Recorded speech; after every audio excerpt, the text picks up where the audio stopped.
For decades, this bucolic island nation has prided itself on being a land of opportunity, a place where young people from near and far could come to build their lives and fortunes.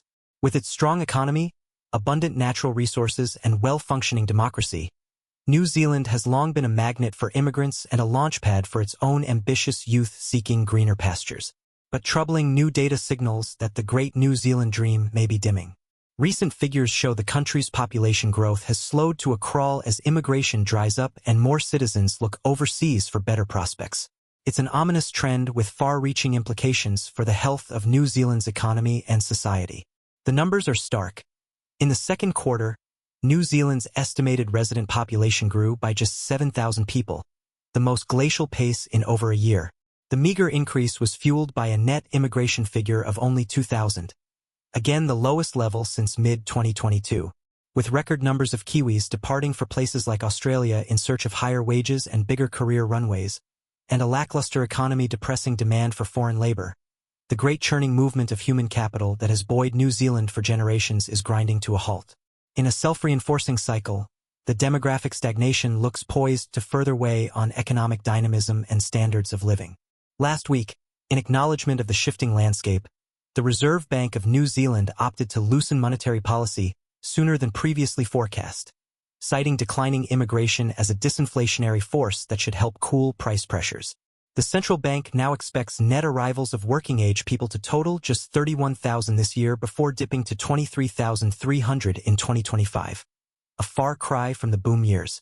The national soul-searching underway raises deeper questions about New Zealand's place in the world and its ability to thrive in an era of heightened global competition for talent, investment, and economic clout.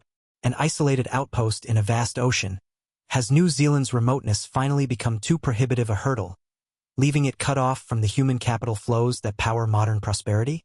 Or is this merely a temporary blip, a passing squall that will give way to the next wave of opportunity seekers? After all, some of the underlying factors depressing population growth, like pandemic-related disruptions and a cyclical downturn, may sort themselves out as calmer economic waters return.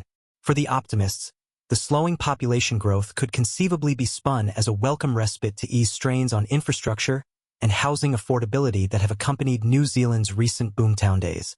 A smaller inflow of new residents should relieve pressure in the country's perpetually overheated major cities and allow government and industry to regroup.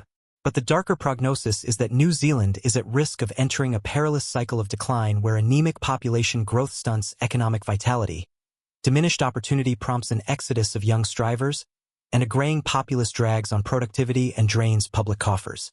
Once that doom loop sets in, any remaining competitive advantages could dry up, leaving New Zealand permanently mired as a middle income has been. Of course, these sorts of glum forecasts are always facile to conjure, but the demographic data merits serious consideration as leading indicators of where this country of 5 million souls is headed.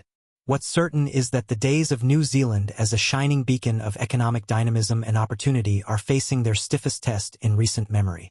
Whether this is the start of a prolonged twilight or merely a temporary respite marking the transition to a new era of growth will be revealed by the choices leaders make from here. How they respond to stave off the worst-case scenarios and reignite growth could shape New Zealand's trajectory for decades to come. For now, those unbowed by the population's slowdown cling to zealous optimism, the same faith that has long defined the intrepid Kiwi spirit. But even for the most ardent believers, uneasy doubts have begun creeping in about whether New Zealand's brightest days may now be receding in the rearview mirror.